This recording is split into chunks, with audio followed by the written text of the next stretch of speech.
Imagine being prescribed a pill to help you sleep. But years later, you've lost your job, your marriage is hanging on by a thread, and you're fighting every day just to stay alive. Well, that's what happened to John and Dee Foster. Both were put on benzodiazepines by trusted doctors. Neither were warned about the risks. And when they tried to come off, their lives unraveled. Severe neurological symptoms, anxiety, insomnia, cognitive issues so bad they could barely function. Friends disappeared, their careers collapsed, and no one believed them. This interview is a behind-the-scenes look at the years-long battle to rewrite the medical guidelines that failed them, and millions of others. Their fight wasn't easy, they were ignored, sidelined, and told their suffering didn't exist. Well, today they're speaking out, and not just about the trauma they've lived through, but how they turned that pain into action.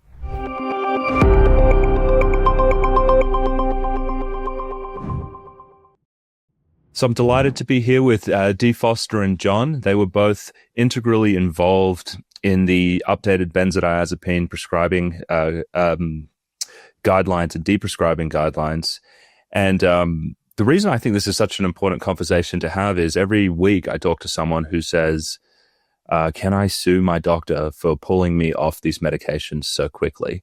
Their lives have been destroyed, and they just go, how could something like this happen? Well, the reason something like this can happen is because guidelines up until now have not said anything about pulling people off the medications too quickly, and it's been a huge problem.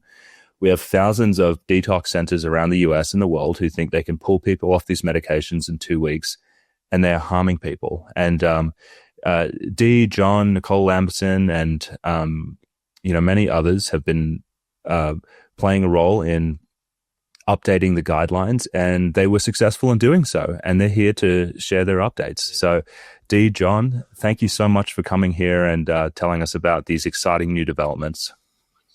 Thank you, Dr. Josef. Appreciate Thanks it. for having us. Yeah. So whoever would like to, perhaps you could just jump in and give some additional context, as sort of a lay of the land of how this whole updated guideline, became a topic. Hey, John, you want to kick it off since you got it? Yeah, I'll do a recap to the best of my ability. I guess back in around 2000, 2020, the FDA issued a black box warning regarding benzodiazepine risk of dependence and withdrawal. And that was the result of really the patient community submitting adverse effect reports. And that was kind of spearheaded by the Benzodiazepine Information Coalition.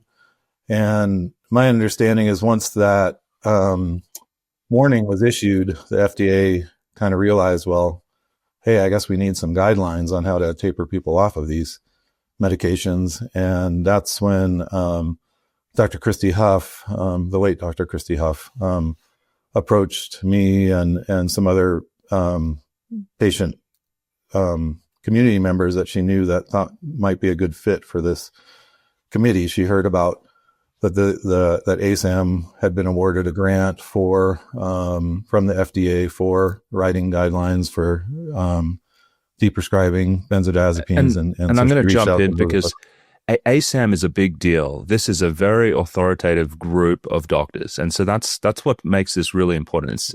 Is it American Society of Addiction Medicine? Is that the you got it. acronym? Yep. Okay, yes, that is correct.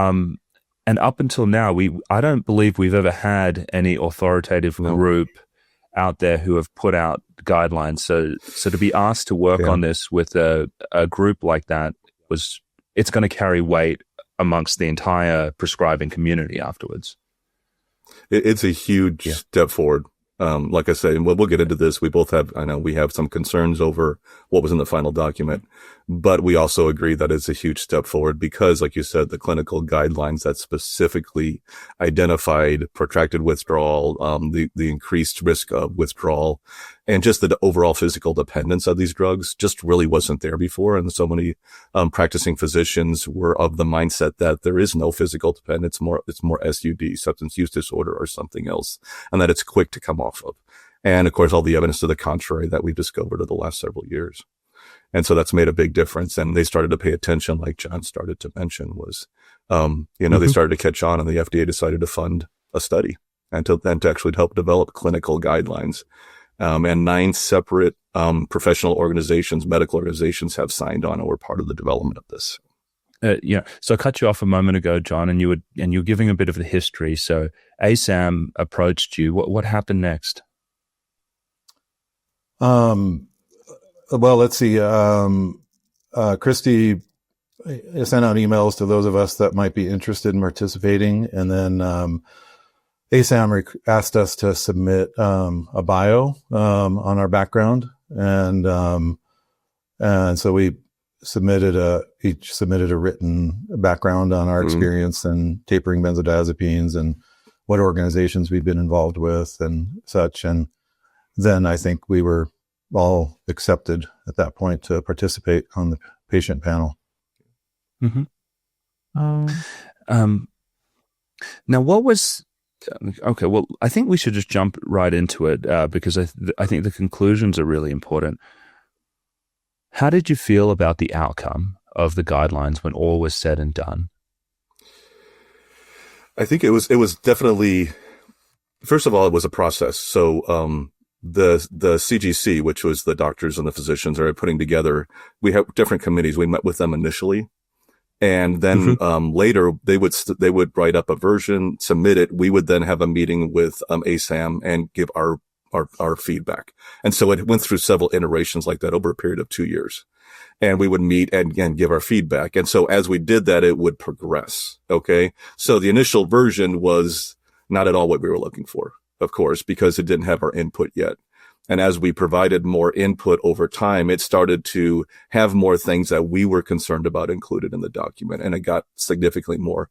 And not just the patients with not just the people with lived experience panel, which is what we are, but also eventually they also opened it up for public comments. And that also became a big factor in updating it. So when they finally came out with the latest version, which is the current version, and looking for approval, I think all of us were very excited. And number one, I want to say real quickly that John and I can't speak for the other panel members. Everybody has their own opinions and we have differing things. So we're only speaking for ourselves here. But we are all excited by the progress we made, but we also all had concerns. There were things definitely missing, things definitely we wish they would have done differently, that they didn't do. But we also knew that it was a significant step forward and that we can keep working on updating this document as we go forward. So I think overall pleased, but with concern would probably be the way I would think it. John, would that be something that you would say? Yeah, I would. I think maybe because I'm still tapering, I'm kind of a half glass empty. Yeah, understand. Guy. I look at the negative. There's some critical things in there that we got. We were very forceful in our persistence in about our concerns about the draft, and some of the things that we were very concerned about got dramatically changed and incredibly improved. Other things that we were very concerned about were ignored. Our concerns were ignored. We have some things in the win column and some things in the lose column as far as what they chose to pay attention to as far as our let's jump into that now then, and maybe let's chalk up some wins, and whoever wants to kind of go through that to just mention the things that you were glad to see put in there, that you fought for and are now recognized. I'll lead off since John's muted there. Like I said, one of the key things I wanted to mention really quickly is what you said up front, Josef, which was this didn't exist before. Just having a clinical guideline that actually recognizes physical dependence, recognizes this is the suffering that people are going through, recognizes all the different problems with these drugs that hadn't been recognized before is massive. I mean, we had, Ashton Manual, Maudsley guideline came out with Horowitz backing and it's other stuff like that along the way, but nothing as a clinical guideline. So I think that's where I came from, was this was huge because we finally have a guideline that says this is real. And so many people, and I know you know this, Dr. Josef, so many people we work with come in and come from physicians who have said, don't believe that they're dealing with protracted withdrawal. Don't believe that they're dealing with acute withdrawal or dependence. They don't believe the patient. And to finally have, hey, American Society for Addiction Medicine says this is real, this is a problem, and this is how you should go about it. I think that's the biggest thing. Other wins in there, they mentioned physical dependence, and that's different from substance use disorder, and that this isn't necessarily addiction. This is not SUD. It's actually a physical dependence issue. That they warned against abrupt discontinuation. They warned against cold turkey was a real big factor, and that slow taper is the best thing to go about. Also, they encouraged in the document shared decision-making strategies. So they encourage the clinicians to work with the patient and to realize this is a partnership. And I think that was a huge, and another big one that we really pushed hard for, we pushed back several times on, was starting a tapering dose at 5 to 10% every 2 to 4 weeks versus what was, I think, originally 10 to 20, I think, John, wasn't it? They originally proposed. And to start small, and then you can increase it according to the patient's withdrawal symptoms, but no higher than 25% every 2 weeks. And I think that was another significant one. There's other ones. I don't want to ramble on too long, but that's probably 5 of the top ones I had. I don't know if that helps a little bit, but. Big time. John, anything to add to that? I 100% agree with Dee on all of those. Those were all big wins. I think some other ones that I think are important is they mentioned that tapering can take months to years. That is, the patient community knows that, but that's going to be news to a lot of doctors who think that they can take a patient off in weeks or months. The listing of the withdrawal symptoms, they listed how quite a few of the withdrawal symptoms. They unfortunately, I think it could have been a little more comprehensive, the list, and they did reference some documents like the Maudsley guidelines that are a little more comprehensive. But that I think can prevent misdiagnosis. People being misdiagnosed with GI issues or all sorts of physical diagnoses that are actually just the result of tapering and withdrawal. The fact that they mentioned that physical dependence is it's quote, an expected result of long-term prescribing. So if if you prescribe these drugs to a patient for more than a month, you should expect that they are going to be physically dependent and are going to have a high chance of experiencing withdrawal symptoms when they try to taper. I also think there was a win where they stated that this guideline will be updated periodically as clinical and scientific knowledge advances. I feel like we in the patient community have more than enough evidence and data to, that could have made these guidelines, could have knocked it out of the park. But, that is a call, I think, to, people like the FDA and National Institutes of Health and hey, if we need more information on different ways of tapering people and what's successful and that requires money, that requires studies. Yeah, it does. And a few other things too they mentioned, if I can tack on, was also they do recommend therapy, counseling, and or adjunctive psychosocial therapies, and we really appreciated that. So instead of always sending people into more medication, recognizing the need for therapy, and therapy as more of a first line defense on these type issues. They also mentioned the maternal fetal dyad, because, pregnancy is such, and I know you're familiar with this, Josef, but it's such a significant issue, because we do know it affects the unborn. And so then the pregnant mother has to make a decision whether or not to try to come off the drug, which can add complications, or stay on the drug, which can add complication. It's such a difficult, they don't really come down with an answer on that, but they recognize it and they talk about different scenarios. And I'm very grateful they included that. They also mentioned the increased risk of suicidality, which John and I both unfortunately have experience in people we worked with directly and so that is very strong in our community. I think those are probably some of the tops. I don't know if there was anything else I'm missing, John, but, well, there was one more too that they mentioned, which was no single medication has been identified to help, such as like, flumazenil, propofol, ketamine, that none of those have found to be necessarily, or at least the evidence isn't backing them to necessarily be beneficial coming off the drug. And the fact that they recognize that I thought was nice too. So, yeah. Okay. Now, I think one of the biggest, sorry, John, go on, John. If I can just jump in, I think one of the biggest wins is, as patients, we always, when we figured out what had happened to us, we'd often go into our doctor and maybe we'd take a copy of the Ashton manual, and doctors would often just brush that off as, something that was done by some doctor in the UK or years ago, read it, but now somebody can take a copy of these guidelines into their doctor and preferably with maybe a copy of the Maudsley deprescribing guidelines, which does an even better job, I think, and say, hey, this is the American Society of Addiction Medicine guidelines, and I'm having these problems. I think maybe you're tapering me too quickly. I got to slow down. And they have, a patient now has something really solid to bring to their doctor to back up what they're saying. And before that, all they had really was the peer support. And that's the one last thing I want to mention is they do mention peer support in the ASAM and how important that is. And they say that several times. And we all come from the community of peer support.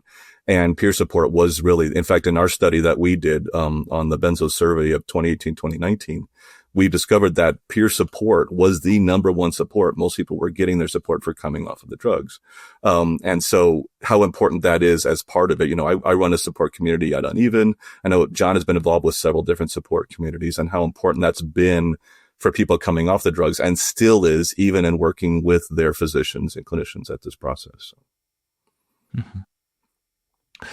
So now that we've talked about some of the wins, the things that you did like about it, what are the things that they missed? So I think the first thing, the biggest one was an overall thing, which was the CGC, the Clinical Guidance Committee, that was all the physicians, that was, doing most of the writing, was that we really encouraged them and wanted them to include some of the medical professionals we had worked with in the benzo community, because we've learned so much and these physicians had learned so much, and they didn't include any of those. And we really wish they would have included, a Dr. Wright, a Dr. Witt-Doerring, a Dr. Ridfo, a doctor, some of these Dr. Martin, Dr. Finlayson over at Vanderbilt, all these different people that have been doing this work, Horowitz, that, we want these people included so that we have this take from the benzo community, because I think within the peer community, we've seen the suffering day in, day out, and we have that knowledge base. And I think that was one thing we wish they would have included. I do think there's still a lack of real world understanding in the document of the actual severity of what the people are going through. I know John can actually speak to that since he's still in the middle of it. I can now, being 10 years off. I think a couple of the biggest ones that I had was the recommendation still of antidepressants, SSRIs, SNRIs, and that's still recommended as an, adjunctive medication during tapering. And I'm not saying those can't be beneficial in extreme cases. The problem is that they can also create their own complications, as I know everybody on this meeting right now knows of this. And so that we're leery of. And the other big one was inpatient facilities. They recommend inpatient facilities. We understand there's cases with suicidality, cases with extreme problems where an inpatient facility is the only thing that's available. Our primary concern is that most inpatient facilities aren't properly trained for the severity and duration of physical dependence tied with benzodiazepines. And that we've worked with so many people who have been in detox facilities and rehab facilities who have come out worse than when they went in, because they didn't know this process and they were treating them more as an SUD type of case instead of as as somebody, who has physical dependences of dealing with, especially with as prescribed kind of things. Let me pass it back over to John and see if he's got some things to add here. John, you got stuff? Yeah, I really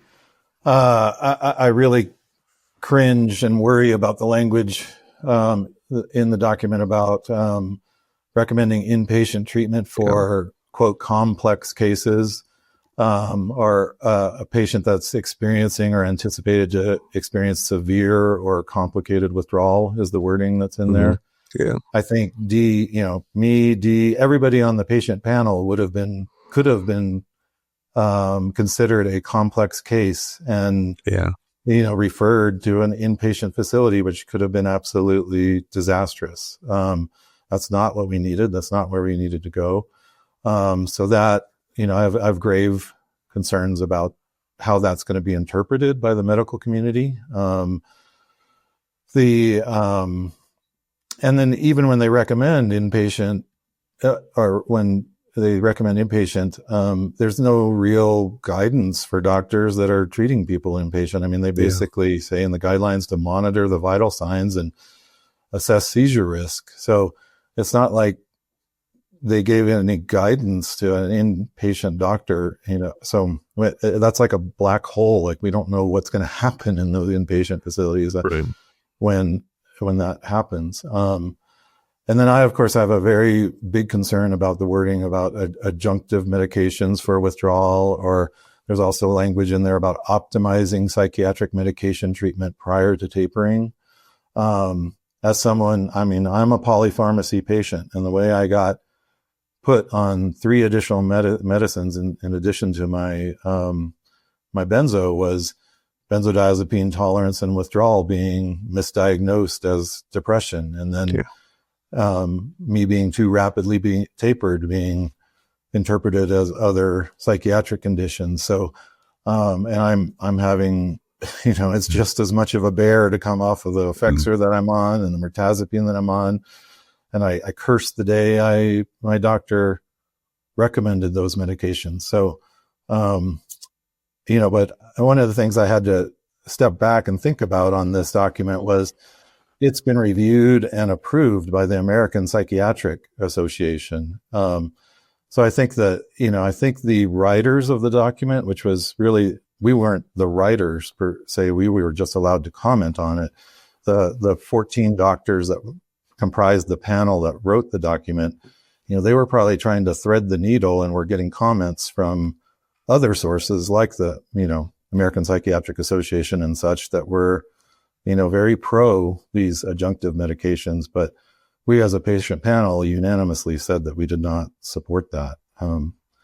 So, and the other thing is older adults, there's a lot of language in there about tapering older adults and all the benefits as to why older adults should be tapered. And we unanimously said, that should be up to the patient, whether they want to taper or not. I mean, we don't want people in their golden years, their last years suffering, through multi-year tapers off their benzodiazepine, just because the doctor says it improves reduces their risk of a fall.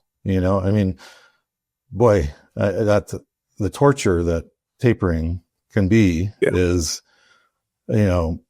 a fall risk pales in comparison to the ruining of your quality of life that a difficult taper can cause. Yeah, that one's a big one. Yeah, for me too. And most of the people in the benzo community, benzo support community, feel that nobody should be forced to taper. And that's just it. It's like, because it's such a difficult process for some people, not for everyone, but for some people, that you need to have that buy-in. You need to have the patient buy-in to make it successful.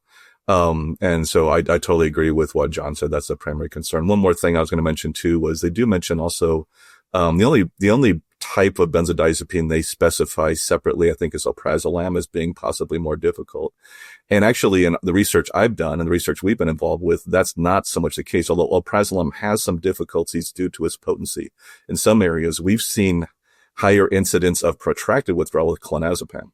And I was surprised that they still recommend clonazepam as a substitution medication for people tapering. And that's the thing we've been fighting hard to try to get changed because, we believe diazepam is much safer in that regard if you can do a diazepam substitution protocol, if that's what you're going to go. But clonazepam does, according to the evidence we've seen and we produced, has a higher incidence of protracted symptomatology.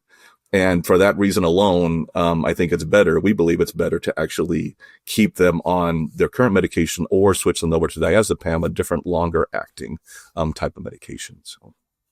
Mm-hmm.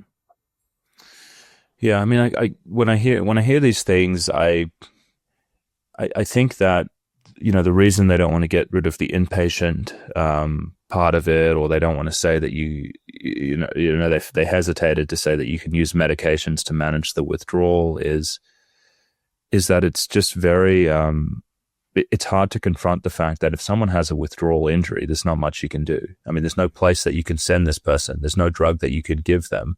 You know, they've been hurt, and it will likely go on, you know, for a couple of years or more. Exactly. And I think that is really,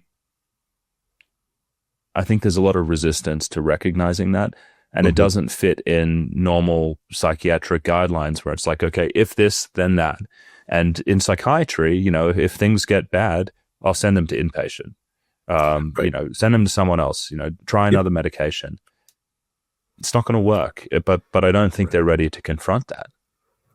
I agree. It's because, I mean, you know this within your industry, but it's not the way the training was. It's not the way that the industry has worked for so long. It's like it does seem like there's typically a medication, you know, method or a medication treatment that we can turn to or something. And in our experience with benzodiazepines, those haven't worked. You know, like they even mentioned phenobarbital in here too. And that we also have concerns with, because that seems to work more for acute withdrawal coming off of other medications, but not so much in the protracted realm. And we've seen problems with flumazenil, and people have tried that, and that's had issues. And every time we try a medication, it seems like it doesn't seem to quite work. And instead of just saying, look, this just takes time, and we need to help the patients get through this with the best management techniques as they can on a slow process to come off the medication. But we keep looking for these medication answers, and it doesn't seem to be benefiting them. Yeah. And I mean, and let me know if I captured this right. I mean, one of the reasons that we're so worried about this is that once you have a protracted injury or bind, getting on medications can hurt you. I mean, it can kindle your nervous system. It can make the symptoms worse. It can cause it doesn't help. You develop a dependency. It could be hell to get off the other medications later on. And I guess the other reason about the inpatient is, oh, well, it's all well and good to say, you know, complex patients should go inpatient. But unless there's something that's in there that says, oh, by the way, you know, don't rapidly pull them off the drugs when they go inpatient with you, because you're probably going to make them worse. Exactly. And I mean, without that guidance in there, I guess it's left up to the imagination, even if the rest of the document says, hey, patient-led tapers, you know, you should do it steadily. You shouldn't, you know, it just seems that they left it very gray there, and it's likely going to be, it's likely, we're hoping with updates we can, we're hoping with updates we can continue to update it. Again, I try to look at the big picture. It's much better than what we had, which was nothing. Yeah. You know, but we have a lot of things we still need to fix. It's not time to sit back on our laurels. It's time to keep pushing to make sure these happen. And you were talking about the polydrug, and I think John can probably speak to that pretty well, about that experience of the multiple medications. John, I don't know if you want to add something to that, but being somebody in the middle of it right now, I think you have a lot of understanding of that situation. Yeah, I mean that's what made me, you know, cringe with this final product was, in a lot of ways, what has been done to me is supported in this document. You know, I mean, my psychiatrist didn't recognize that he was tapering me too quickly off of my Xanax. So he misdiagnosed me with other emerging conditions that he added the mirtazapine for, and the effects are, you know, mirtazapine for the insomnia I was having, and the effects are for the severe depression I had when he ripped me off of another antidepressant. And I mean, while there, you know, I think of my case, and there are a lot of things in the document that could have prevented what happened to me, in the sense that, I mean, I was prescribed Xanax for 30 plus years, in the document, they say every 3 months, a doctor should review with the patient the risks and the benefits. Nobody ever reviewed with me any of the risks. Only thing I was ever told about the Xanax I was prescribed was, don't stop taking it. Suddenly you might have a seizure. And that was enough to scare me to be a good compliant patient, because I didn't want to have a seizure, but I had no idea of the adverse effects that I was having due to tolerance. So there's some things in the document that could have prevented my situation. There's some things in the document that could have supported my doctor's decision to do what he did. So I think on the inpatient, one thought I had recently about that is, while that really worries me, that language, is at least with the very slow tapering, the conservative, slower tapering rates, the 5 to 10%, the recognition of withdrawal symptoms, all the good things that are in the document, a doctor might have a lot lower chance of sending a patient into acute withdrawal from tapering them too quickly, or not recognizing that they just needed to slow down, or the document recommends holding. If a person is experiencing severe symptoms, to hold and let them settle down. So that might reduce the number of patients that are fed to the inpatient system, by educating the outpatient doctors that which is what this document does a pretty good job of. The other thing that the document mentions is it in a very clinical, tactful way, admits that there's a massive overprescribing problem. Exactly. And that the medical system doesn't even have the capacity to handle the number of people that need to be tapered. I mean, it's mentioned that in large medical systems that patients might need to be prioritized, who needs to be tapered, because of the numbers of people that are on these medications. So I think I sure hope this is not going to be a boon for the inpatient detox clinic, but the spotlight is going to be on them now as to what they do, because somebody harmed in an inpatient setting could go back and say, well, it says right there in the document, I shouldn't have been tapered any more than 5 to 10% per month. And you ripped me off inpatient. So I think, I think Josef, maybe you were going to cover this earlier, but I'll jump to this. From the legal side of things, this gives patients a big win, as far as Josef, you mentioned about, being able to sue your doctor. I mean, what I've heard all the time is when patients realize what has happened to them, and, the first thing they want to do is try to sue their doctor, because they're so angry and they're so upset. And what up until this point, what patients are always told by attorneys is, well, your doctor didn't do anything outside of the standard of care, and we can't sue someone who was just following the standard of care.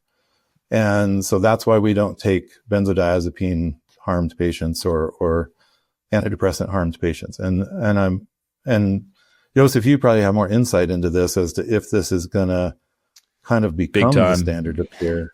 Yeah, big time. Yeah, this is going to be really useful. I think. I mean, I've probably been involved in about 3 malpractice cases so far. I don't really do too many of them because of the reasons you mentioned. They're really challenging. Yeah. But this document that says, the use should be reviewed every 3 months. I haven't seen that in a single case I've ever looked at. They just get put on the drug and it gets forgotten for decades. Yeah. But to have something saying people should review them every 3 months is important. The other thing about, start at 5 to 10%, slow down if needed, hold, I think it even talks about hyperbolic tapering in there. But then there is a really important line in there in the section about the management of protracted withdrawal, where it says it's believed that over rapid tapers may increase the risk of protracted withdrawal. I think that's it's a sentence in there. And that sentence essentially links negligent tapering, rapid tapering against what the guideline suggests to an increased risk of protracted withdrawal. And that's very important for malpractice because what people are looking for is damages. And so if you can draw a link between the tapering to the development of protracted withdrawal, many people are, they may be disabled for several years. Mm-hmm. And so there's economic losses there. And lawyers care much more about economic losses in malpractice cases because the malpractice, that might cap you out at $500,000. But if you can prove that you had economic losses of several $1 million because of it, that's looking like a very tempting case for lawyers now. And so I think, this will give a lot of teeth to these claims moving forward. But an important thing though is, for this to be helpful, it kind of has to sit around for a while. So people say, clearly you should have had a chance to read it, but we need to get this out to, Kaiser, and we need to get it out to the Veterans Affairs Administration. We need to get this out to these hospital groups, to their legal departments and say, hey, there are really changed guidelines now. And, we're putting you on notice. You need to give this to your teams. And so if something happens in one of those hospital settings, the doctor can't say, oh, well, we never even heard of this before. There's this paper trail where, they look it up and go, oh, ASAM or whoever the group is responsible for dispensing this. No, they actually sent it to you, at the start of 2025. What did you do with it? What did you do with this new guideline? Because then you can also hold them on the hook. Yeah, and on that note, I think we have a good start. And that's one of the things I like about this document by coming from ASAM, and being tied in with the different medical associations is that, I first heard about it coming out. I mean, we knew, John and I and the other ones on the panel knew it was coming, but we weren't sure exactly what date it was going to be released. And I first saw it because, my research partner, a psychiatrist at Vanderbilt, Dr. Finlayson, he forwarded it to me because the medical association forwarded it to him. And it was really great to see that that's where he first told me it came out because, hey, this is coming from here. Okay. So his association is telling him. And one thing with all the 9 separate, associations tied onto this, and 10, including ASAM, is that they've also agreed to distribute it. So they have agreed to distribute it to their groups. Now, that's not going to fix everything by far, but I like the fact that it started. And at least this is getting so much more play than things we've had in the past. So I think there's a good push. We just got to now keep pushing and try to get it out to more and more people. And CME, Dr. Ridvo and I do different CME trainings. I know you've done some of that stuff too, Josef. And we do different trainings and we help to get people educated and people in the medical profession on benzodiazepines, on bind, on the ASAM proposals. But it's going to take, ongoing work for us to keep doing that. Yeah. Yeah, because the one thing that's really going to change things is a lawsuit.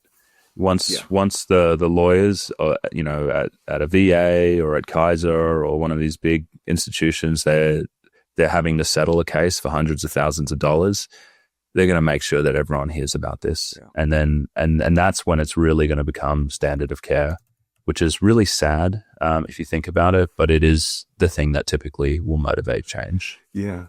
I mean, when I wrote my book on it back in 2018, the only place that had some success was the UK. And a lot of those I think, Sean's was pushed aside. The only one that came out that was big was Viscount Montague, I think. And he had a multi-million-dollar settlement. And that was like the only big one. And I was doing all this research trying to find everything on my book. And that was the only one I could find over $1 million, on anything. Some other small ones were there, but they were talking in the tens of thousands. I mean, it was ridiculous what they were paying out. And in the US, I couldn't find anything. I mean, there was very little in the US that had success, And I get a lot of people at Uneven coming to me and asking, oh, can I sue my doctor? Can I pursue this? And I always try to say, look, you have every right to, and absolutely you can, but you also got to consider it's a very hard process. And I say you need to weigh the process of going into a lawsuit with your recovery. And that's the thing that a lot of people don't consider. It's like, you have to decide both. For some people, they need to have the financial, feedback. They need the financial support because they've lost so much career and everything else. But at the same point, I've seen several people go through the process with no success, and they wind up worse because of the stress of the lawsuit. And that's the really bad thing is, that's why I think more a class action or something else could come along that would aid them in that process. So it's not so hard, but I don't know. Yeah. I would start to say it's worth it though. I mean, if, now that this guideline is out there, you have a much better shot, of proving negligence specifically around the lack of monitoring and the tapering speed, especially if you get cut off and someone says, I'm just not prescribing them for you anymore. You have 2 weeks to either be off or find a new doctor. That happens. That's dangerous. It happened in Ireland a lot. Yeah. Yeah. The story with Ireland? Cause they came out with, the worry about, and they raised awareness so much about overprescribing, and most of the physicians stopped prescribing. And so they had this huge issue with people could not find the medications to come off the drugs. They couldn't get prescribed anymore because the doctors became so afraid to prescribe any more benzodiazepines. And, so I think it's one of those lessons we have to pay attention to. And that's why one of the things we really always focus on in the community is awareness of overprescribing tied with proper deprescribing, because you can't just do one without the other. If we just do awareness, then doctors are going to be afraid to prescribe and patients can't get the drugs they need to come off the drugs. And that's a situation we've seen too many times. Okay. Well, so let me shift gears now. What haven't I asked you both about, which you think is important for the audience to know, or might just be interesting for the audience to know about the guideline and the whole process of doing all of this? I don't know. From my standpoint, and then to see if John wants to pipe in here too, but I keep coming back to the overall gain of this, and also the situation that existed before. And Josef, I know you've seen this too. And John, you've seen this from all the people that come to us and say, look, my doctor says this doesn't exist. My doctor says I can come off the drug immediately. Or within, 30 days or 2 weeks or whatever. My doctor says these drugs are safe and I can up dose. And I can, raise my dose and increase my dosage. And they've been getting information from online resources like ourselves. And most of them are always wanting to say, what do I take to my doctor? What do I take to my doctor to show them, hey, this is how you're supposed to do this? And we had the Ashton Manual, had Maudsley guidelines came out not too long ago. We had some letters. Dr. Alan Francis had a letter that I would recommend people use. He wrote about benzodiazepines in a letter too, that was published. But we didn't have a lot, and we didn't have a clinical guideline. And for me, the biggest gain of all this is now I can tell people who come to me for support and say, tell them to go check out the ASAM guidelines. Go find that. And I print it out. I say, print out these, key findings, print out this one section or whatever. Take this to your psychiatrist, to your physician, to whoever. This is the stuff that they will listen to. I get people I go into the doctors now, and gratefully, because of all my work and research on benzos, I can instantly start talking to them about some of the science that's being done and things I've published. And I can tell you how quickly their mind changes when they talk to me, because now they often start to see me more as a peer instead of a patient. And the downside of it is that the patients don't have that. It's like, here, finally, this doctor's believing me because I've been on research teams. I can talk the language and I know what I worked on, but the patients don't have that, and for too many of the patients, the doctors still, believe what they were told or what they thought. And it's been such a struggle. And I think this guideline is a big move in that direction. And like you mentioned with litigation, everything else, I really believe it's going to be one of the most significant moves forward. We just had the Wall Street Journal article came out right after this came out, which also added more publicity to it. And I think it's going to make a big difference. I don't know if John has something to add to that or not. But. Yeah. I mean, I think something that was really important that I wanted to talk about was just the process and And of course, I just lost my notes that I was going to refer to about the process. I must have closed the window. But, I think this is maybe, glass half empty again. But, the process could have been a lot better. Our involvement could have been a lot more extensive. Mm-hmm. Going into this, I was kind of nervous about it, honestly, because I'm still tapering. I still have, cognitive issues, and stress is hard on me. And I was thinking, oh boy, this is going to be multiple Zoom meetings with, this 14-member doctor panel that we're going to be, exchanging ideas on and thoughts on. And this is going to be an iterative process, and we're going to have a lot of input, and it wasn't like that. It was very formal. The input was very bookended and limited, from the patient panel. Mm-hmm. So we only had, it was either 4 or 5 meetings, and they were Zoom meetings, with ASAM, and only one of those meetings was the very first meeting. Actually had the 14 doctors that wrote these guidelines were invited to. I don't think all of them attended. And that first meeting was just us telling our stories, a brief story about, what we've been through, with our tapering journey, and what the advocacy work that we do. It was a one-way thing where we presented to them our stories. All of the meetings were very time limited. They were scheduled for an hour or an hour and a half, and it was a hard stop. The second meeting we had was us giving feedback on the initial internal draft, and they had come up with recommendations, kind of recommendation statements, kind of an outline of their recommendation statements. And we were able to fill out like a Survey Monkey type, do you strongly agree, disagree, no thoughts on it. So we filled out the Survey Monkey, and then we talked for about an hour about our concerns, and we were very concerned. The initial drafts were nowhere near what this final product is like. And then the third meeting was for them to get our feedback on the public draft, the one that went out to everyone to comment on. And we were so upset by what that public draft said that we as a patient panel got together and said, we got to come out strong and say we disagree with lots of things in here. We've got to fight for a 5 to 10% tapering rate. We've got to, fight for these different issues that we're really concerned about.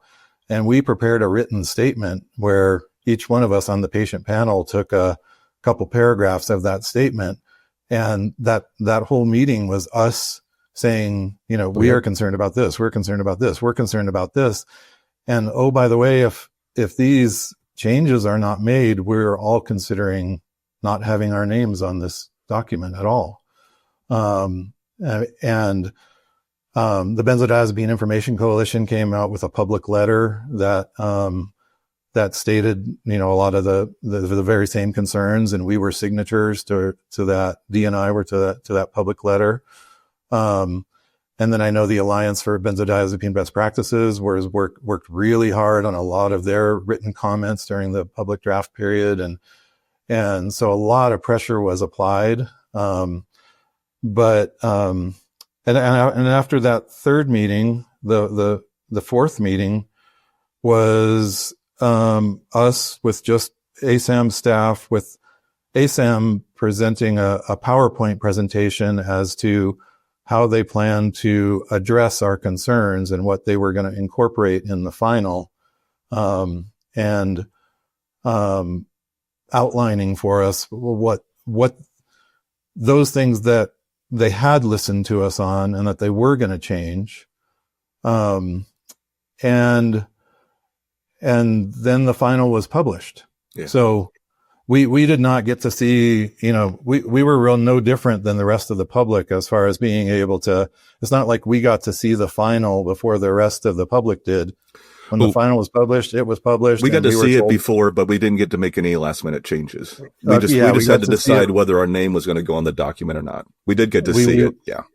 Yeah. We were told they were not taking any additional input from us on that. So, what really bothered me about it was, in a lot of places in the document, it'll say, they grade the evidence as to like their recommendations. And if there's a lot of literature evidence, they'll cite that literature and say it's a strong recommendation based on this. Well, in a lot of areas where there was not enough evidence, they took a vote. It was a vote of the 14 doctors on the patient panel, based on their clinical experience, what they thought whether there should be a recommendation in the document or not. And to me, as a patient who's been working in this field, this area for 8 years now, it's like, rather than default to 14 doctors' experiences and what they think they've seen in their practice, why not default to the thousands of us patients that have been in this space for 20 years, or even the physicians who have lived experience, which there's plenty of them. Dr. Christy Huff was one of the ones, and she could have been part of that at the first part. You got the PA Nicole Lamberson, which is on our panel, and she's a PA. People have the medical experience and could be, part of that team. And we just wanted more involvement in the creation, not just in the response. Right, John? Yeah. Yeah. We were not authors of the document. We were simply allowed to comment on it. Yeah. And, in this very formal, time-limited process. I will give go ahead, John. Sorry. I like when it was during the public comment period, I wrote 30 pages of comments because I had so much that I wanted to say to the doctor panel about, what needed to be changed. And so I cited evidence. I asked them to watch, some of the documentaries like Medicating Normal and, I'm actually in a documentary on Netflix called Take Your Pills Xanax. I wanted them to know what that patient experience is like. Yes, it's not scientific literature evidence, but, there's a flavor, a depth to this, a texture that could have been, they could have learned more from us as a patient panel, by engaging with us more. Agreed. And we even at one point, I remember saying in one of the meetings, I said, it was only ASAM staff. It wasn't the 14 doctors authoring this. I said, look, there is no higher priority for any of us on this patient panel. No other project that is more important than this one. We will meet with you as frequently as needed. We'll, jump on Zoom whenever you need us. We will fly. Some of us that can fly will fly to an in-person meeting to talk about this. And, so please, we're not being paid. We're free. We're no additional expense. Please engage more with us. And I think they were surprised by us, John, because, one of the things that they mentioned, ASAM mentioned back to us, is that we were by far the most responsive and involved patient panel they had ever worked with on this type of documentation. And I thought that was really interesting. They said many times the patient panel even dissolves before the end of the work. And here we actually, we're getting more entrenched. We're fighting back harder. We're getting, so I think it's a huge compliment in my mind to the benzo withdrawal community, to the support community and all the work. In fact, I'd like to just really mention just, the people that were on the patient panel, like Nicole Lamberson, who was huge. I know she's on your team too, Josef, over there. She was amazing and organized so much. Janice Curl, JC Curl, this is a co-founder over at BIC. Christopher Hall is a veteran, a USAF, and he was on that. Carrie Silvernail, she's actually the wife of Bernie Silvernail, who founded the Alliance for Benzodiazepine Best Practices. And of course, Dr. Seema Gupta, she just always had this great information, harmed, and also had the medical background. She was, just wonderful. And John and myself, I think that's most. And then of course, Christy, Dr. Christy Huff, who unfortunately, that's one of the ones we lost in this process. And that just shows how difficult, what this is. I think nothing, I don't know, John, I think nothing sums that up better than to show in the middle of this, we lost one of our team of 8 people or whatever, due to benzos. We lost one as we went through this process. And that shows how important this is and how severe this is. And that's the thing most of them don't ever understand, is the true severity day in, day out that these individuals go through, that myself did and that John has and that all the people we work with. It's beyond, comprehension for, I think, too many people. And so that's one reason we fought so hard. It's so personal to us, Yeah. And I just, I thought it was important. That's why I really appreciate this opportunity, Josef, for you to interview us and to get our kind of behind the scenes perspective on how this went, because I honestly wanted to be on record, that that we tried our hardest within the limits of that, the confines and bookends that ASAM gave us, and we are super grateful for what they did here and what they did incorporate and those wins. We're saddened that there are still things in there that we're concerned about that we feel we could have addressed if they had maybe engaged with us more. So I just wanted to, because I wanted to let the harmed patient community know that it wasn't by lack of trying that we didn't get some of the changes. It would have been a lot different document if we weren't there, and a lot, so much different. The first versions were, and I want to give a huge shout out to the public comments. I mean, so many people in the benzo community commented on that public comment. They got more than they couldn't imagine the ones they got.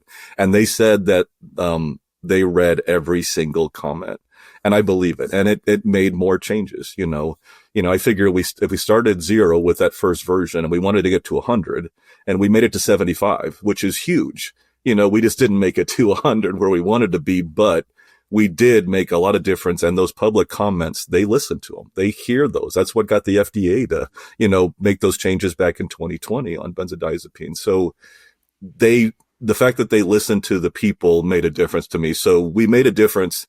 We still have work to do.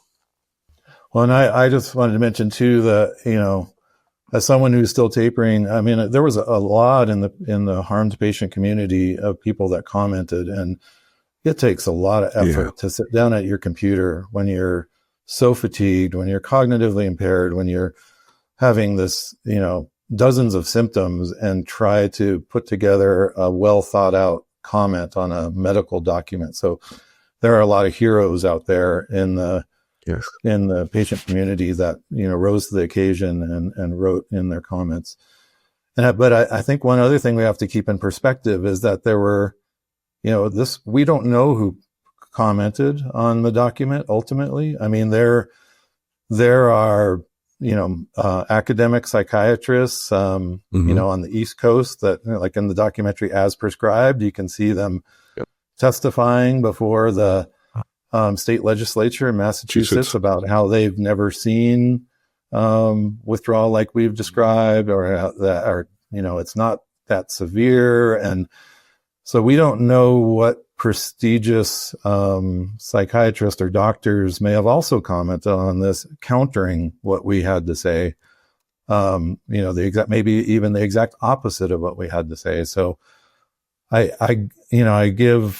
just want to recognize that the ASAM guidelines committee was probably threading the needle between, there was probably some politics involved in this, probably some, okay, well, there's the harm community that says this, but then there's the, esteemed academic medical community that says this. And, we're probably, I imagine the clinical guidelines committee who wrote the document were running through their head like, oh gosh, this group is going to be mad at us, and then this group is going to be mad at us, and this group's not going to be happy with this. And it's not an excuse to not shoot for the absolute truth and the absolute best document, regardless of, politics, but But I'm just saying there was probably competing interests that were also commenting on the document.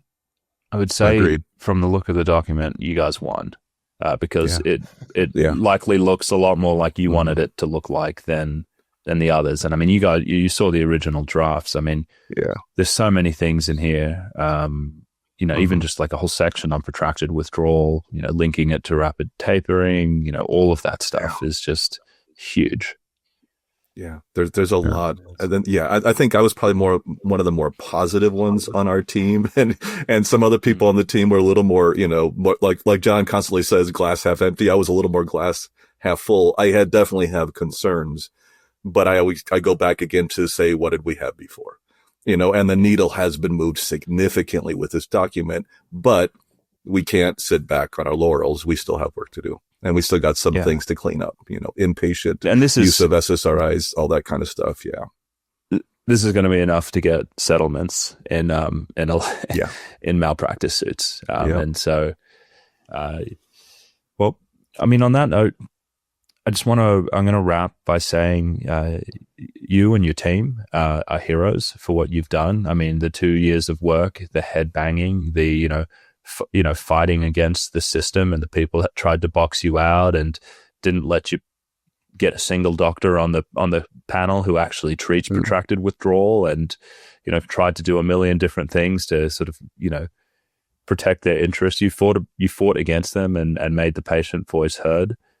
I look at this as glass half full, really from the legal perspective, because that's what I think is going to change healthcare systems and save lives and save brain and keep families together and keep jobs going and all of these things. It's just the change has just started, but this will ripple into hundreds of thousands of lives over the next several decades.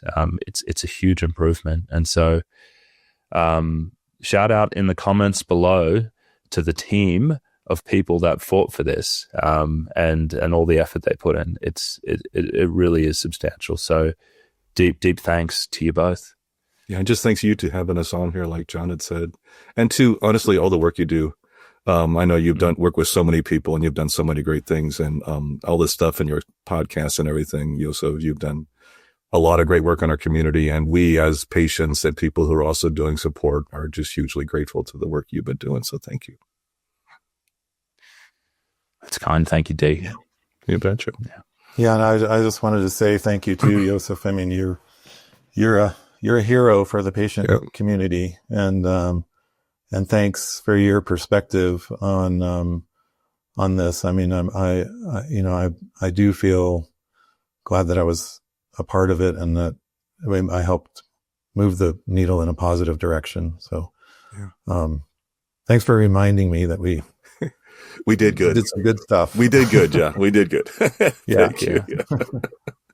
It'll happen. I bet you within a year from now you hear about a case with a settlement where this was used, and I'm sure the defense attorneys will say, guys, we should settle. Like this is, I don't want to have to argue against this document to a judge. But in the meantime, we still got people knocking on our door every day on our, me at Uneven Life, and I knew you at Taper Clinic, and we still have people knocking every day that need help. Every day somebody's coming to us that needs help. And this is only going to increase that because people are going to be more aware now of what's going on. But that's the good thing. At least they know where to come, and they can come to us and get support. And that's the main thing is if you're out there and you see this and you don't know too much, please go to these organizations, come see us, get more help. There's a lot of really educated people here in this community who can help, who have been there, who live it and understand what you're going through. So I think that's an important message to make to the people who are really harmed. If you want to hear more about Dee Foster's personal story of benzodiazepine withdrawal, check out our next video. He opens up about the years of suffering, the toll it took on his relationships and career, and the slow, painstaking journey towards recovery.